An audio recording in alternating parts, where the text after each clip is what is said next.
اقسم بالله يا كابتن رضا، انا اول مره اشوفك كده.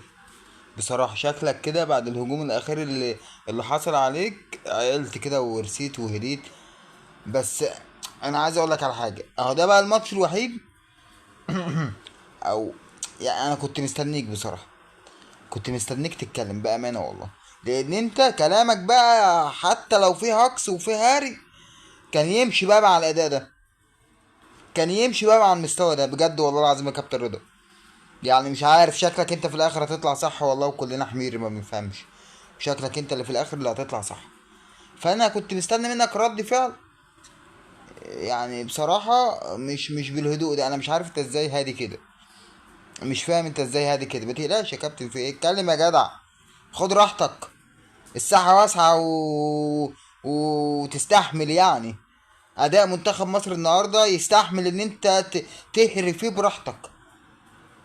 اهري يا باشا النهارده براحتك. اتكلم وقول. طلع اللي جواك. يا كابتن رضا، ليه الهدوء ده؟ ليه الهدوء ده يا كابتن؟ ده احنا كنا مستنيينك النهارده يا كابتن. يعني لما نحتاجك ان انت تطلع في اللعيبه وتطلع في المدرب وتدي بقى وتدوس، ما تطلعش.